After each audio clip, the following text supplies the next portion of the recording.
Have you ever tried something fragile and expensive and thought to yourself, I really hope it doesn't break or even decide to bring it at all? Well, if you're a fisherman, then our product is for you. We are Tote, and we are Graham, Tyler, and Nick. As you can see here, the problem we are trying to solve at Tote is the issue of expensive fishing rods and tackle being damaged while traveling long distances, such as on planes or in cars. As a fisherman myself, I know I've had this issue before.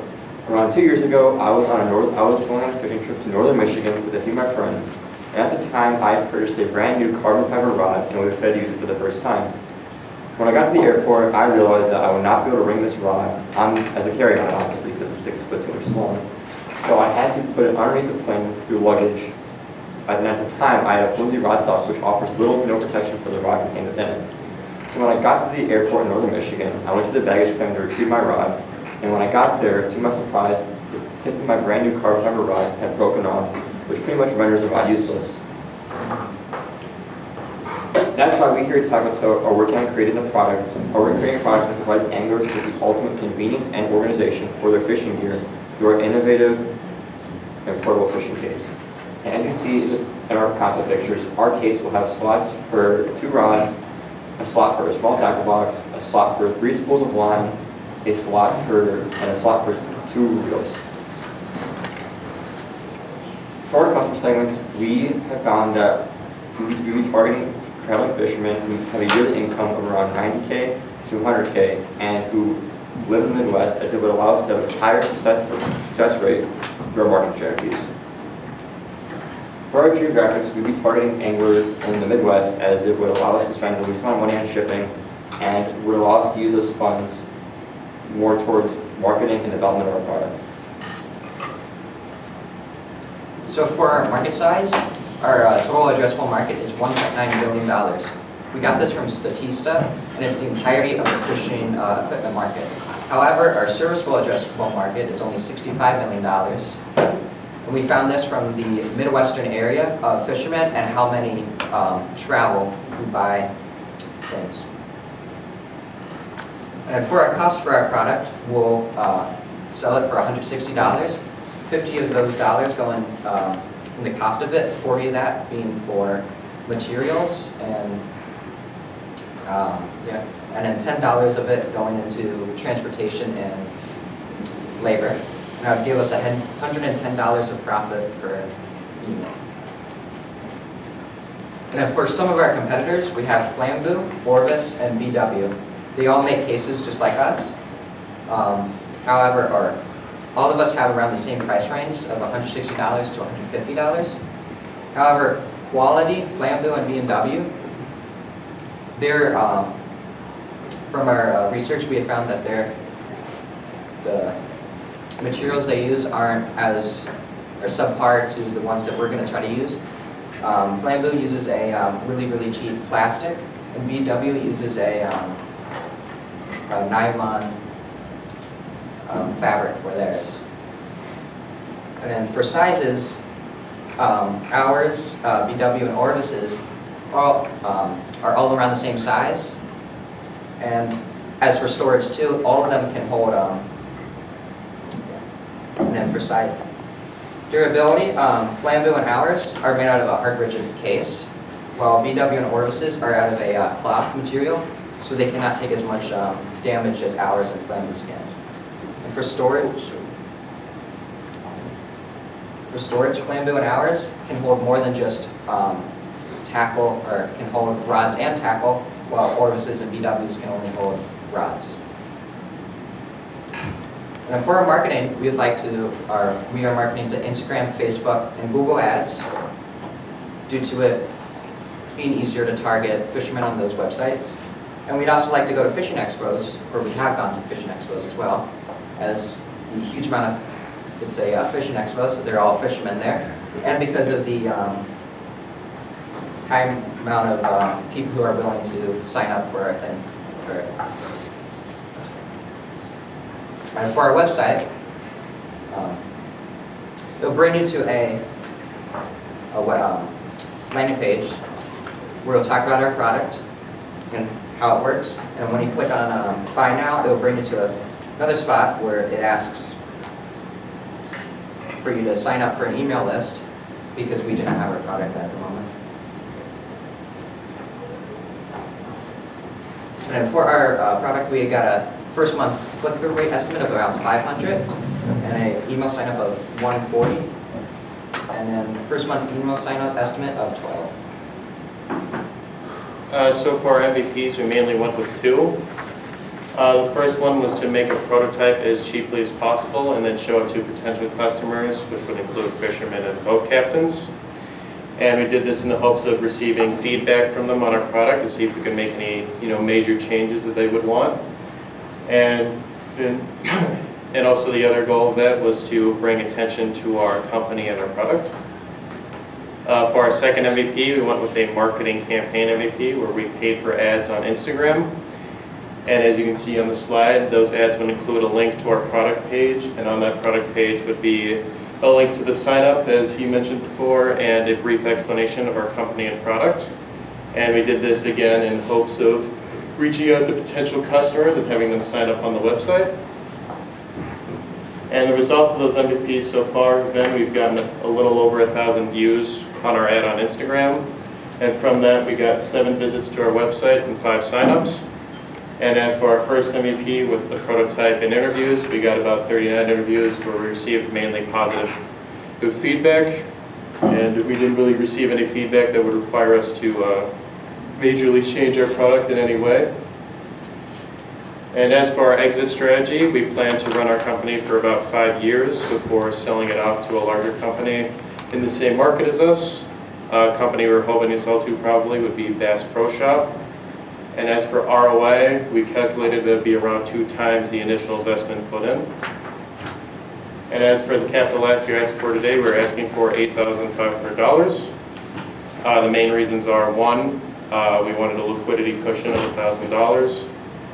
2, it would cost around $5,000 to go to fishing expos and reach out to potential distributors and also just marketing in general. And 3, it would cost around $2,500 through our manufacturer to produce our first batch of cases, which would be around 30. And that's what we have for you today. We are Tackle Tote. We were Bram, Tyler, and Nick. Thank you for listening, and remember, don't lose your fish flying. I'm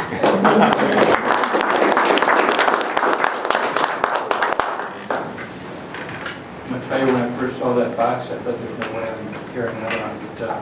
The idea that it's just a travel kit is great. I mean, I think, putting all your stuff on, I don't know how many times I've had, carrying around 5 different pieces of tackle box and rods and reels, and consolidates it all in one package. It's a good idea. Are the type of rods, and I know rods can disassemble, some of them don't, like if someone has a certain type of musky rod or something like that and it comes in one piece, is there like a consistency that there's always certain types of rods for certain types of fish that can come apart like that, and demand for that type of travel for, I'm thinking like northern Canada or northern Wisconsin or something like that, where people use that? Well, the case was mainly aimed towards rods that could break apart in two, as most rods unfortunately wouldn't fit in a case that would be able to travel on planes without having to pay extra. So yeah, we're mainly aimed at rods that would break apart in two. What's the value of the equipment that would typically go in there? 2 rods, tackle box, line. How much does that? A rod can cost upwards of $100 to like $200. A reel can cost, depending, what? Around $1,000, yeah, per reel. So. Oh, really? They would go Yeah. to upwards of $1,000. Okay. Can you walk through your cost of goods sold on that? Where's the major cost? I'm sorry. Your cost of goods sold, can you walk through where your costs are on that? Yeah. So out of the $40 that goes to materials, around $10 of that is towards the plastic that's in the box. $5, $6 for the aluminum bracings and parts, and then maybe it was $4 or $5 for the locking mechanism and the lock that we have on it. You're not actually planning on manufacturing that box, are you? We are. That's gonna be a lot more expensive than what you're thinking. So it seems to me that almost looks like maybe a gun case, and you're redoing just the inside. I don't know if that's kind of what your prototype is, but how much was something like that? It was $100. Okay, so that's giving us an idea of what you want your end product to be. So you're looking at piecemealing a lot of these things together and then assembling, right? So there's no way to buy in bulk, I mean, that case that's probably cheap overseas, and then just redoing the inside foam for a case? Yeah, it's for the manufacturer, the cost he was giving us was just how much it would cost to just make the outline of the case, essentially, so essentially like that. So, yeah, we were kind of planning on just, having to carve out the foam ourselves, unless we could find someone that could do that. So what does the outline of the case mean? Does Like the include outside handles? plastic, the outside plastic layer. Like the layer you see on the outside right But now. it also includes the assembly, the hinges, Yeah. the handles. Could you open that?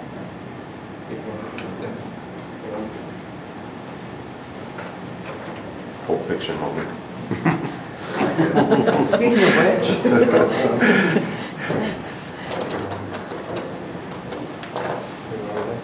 Since this is travel and you're protecting quite a high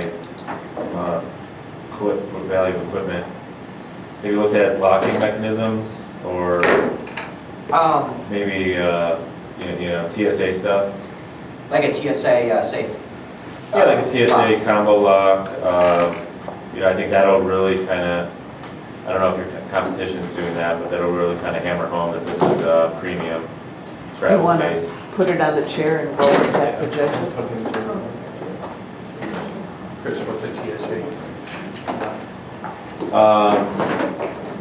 So TSA, it's a combination lock, but it's got a key, and TSA will have like the master key. So they don't really like you locking your luggage unless it's using kind of the TSA that they can use the key and open it with you. But your basic baggage handlers, would not be able to access it. So my question was, will that float? It's close up. No, we haven't really thrown into the link. This is like a game show. Will it float? Is it cake? Will it blank? Yeah, I mean, that's maybe Roll it past the. think about something, just given that the value of equipment is going to be in there if it's going on a boat. And then, can you describe some of the feedback that you received at the fishing expo? We didn't. Most of the feedback that we got were, it was kind of like 3-word answers, like looks good kind of things. But we did get like 1 or 2 people who really liked the idea. One idea that we did get is to give it a waterproof seal in between it, so if it does go in the water, everything inside will be safe. And that's basically all that we got at the fishing expos. And Oh, the yeah. price point? How much are you charging for this? They said they like the price language. What would you charge for it? 160. 160, okay. Is there a ship sticks model for fishing equipment? Because I would think a lot of people that are Yeah. going, like if I'm going down to the Keys to go fishing, I'll pay $169 just to get one set of stuff there and back. I don't need the case again. It's just like part of the cost of the trip, and people do that for their golf clubs all the time. But if you're going to Northwoods, there's not going to be near, I mean, I don't know, That's a good point. Yeah. I hear what you're saying though, but, yeah, I Shipping containers, Yeah, not shipping. the. I have a few pieces of feedback. One, this can't be like, you can't do a carry-on for this, right? I mean, Yeah. because No. you're gonna have a knife in there, they're not gonna let you do carry-on, so Well, I that, mean, you're not Most, restricted. if you do bring like a fishing rod on a plane too, they Yeah. would not let you bring it on carry-on, Yeah. so it'd have to go on. Yeah. one, in the presentation, like you should be proud of this. Like, don't hide it over to the side or whatever. You should bring this out Yeah. sooner, show it. Like, I'm thinking about from the MVP that you did earlier this year when it was just an idea, and now you've actually got, you've iterated a couple times and this is what you've got. Like, yeah, it's janky and it's kind of whatever, but it's something that you've made and done and you've got research and it's closer to what your final product's gonna be. Show it, like in the presentation, show it, maybe show it full too. Right. Like show, there should be the tackle box there, it should see the reels, put a rod in there. I thought the photo on the website was a very nice photo of it, but show it full as well, so you can see how all the parts fit in there. And then your last tagline, make your, what was the fishing fly? Don't lose your fish flying. Yes, Yeah. that's better than fish anywhere, anytime, right? Yeah, So absolutely. you use, like, you want to do the safety, your stuff is going to get there safe, your expensive, to Chris's point, your expensive stuff is going to make it there safe and all that kind of stuff. Like, you should, I love that last tagline, so go with that more than fish anywhere, anytime. But good job. When you were at the expos, did you ask for pre-orders or anything like that? I did, most of them just said like, they don't have time, because most of them were just like walking around and Okay. going from one place to another. Are you guys in it to win it? Yeah, this was our final pitch. Okay. Good work, though. That's fine. Presentation, nice project. Yeah? All right, Good going, thank you guys. guys.